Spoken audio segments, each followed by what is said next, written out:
नमस्कार, आप देख रहे हैं पीडीएफ न्यूज की क्राइम सीरीज खलनायक, जिसमें हम आपको सुनाते हैं अपराध की दुनिया की खबरें। साल 2013 में दिल्ली के एक लड़के को एक बिजनेसमैन से 50 लाख की रंगदारी मांगने के मामले में गिरफ्तार किया गया और उससे जेल हुई। वो फरीदाबाद जेल में भेज दिया गया, लेकिन वो जेल में शांति से नहीं बैठा। जेल में बैठकर ही कई आपराधिक वारदातों को अंजाम दिलवाता रहा। ये सब वो इसलिए करता था क्योंकि वो दिल्ली एनसीआर के दाऊद कहे जाने वाले नीरज बवानिया की तरह बनना चाहता था, और बन जाता है एक ऐसा कुख्यात गैंगस्टर जिसके कंधे पर आज दिल्ली एनसीआर के दाऊद कहे जाने वाले नीरज बवाना गैंग की पूरी जिम्मेदारी है। और ये भी कहा जाता है कि नीरज बवाना उसे अपनी गैंग में सबसे ज्यादा पसंद भी करता है। जिस गैंगस्टर की हम बात कर रहे हैं उसका नाम है नवीन बाली, जो फिलहाल दिल्ली के तिहाड़ जेल में बंद है, लेकिन वो भी नीरज बवाना की तरह जेल से कई वारदातों को अंजाम दिलवाता है और नीरज बवाना के गैंग की रीढ़ की हड्डी भी उसे कहा जाता है।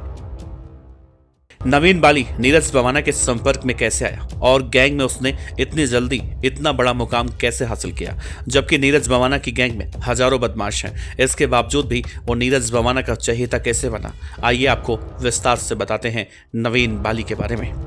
बड़े बाल, गोरा रंग, हाइट ठीक ठाक, देखने में किसी हीरो की तरह दिखने वाला नवीन बाली अगर किसी के सामने आ जाए तो उसे देखकर हर कोई चकरा जाएगा और लगेगा ही नहीं कि वो एक गैंगस्टर है। लेकिन धोखा मत खाना, ये बहुत ही ज्यादा खतरनाक है। नवीन बाली ने जुर्म के दुनिया में उस वक्त कदम रखा जब वो दिल्ली के जाटलैंड कहे जाने वाले सुल्तानपुर डबास गांव में अपने परिवार के साथ रहा करता था। अपने छोटे भाई राहुल काला के साथ स्कूल जाता था, लेकिन पढ़ाई में मन नहीं लगता, उसका मन तो कहीं और लगता था। वो नीरज बवाना और उसके जैसे कई और गैंगस्टरों के बारे में जानता, उनके किस्से सुनता, लेकिन गैंगस्टरों के बारे में किस्से सुनते सुनते कब वो खुद गैंगस्टर बन गया उसे खुद नहीं मालूम चला।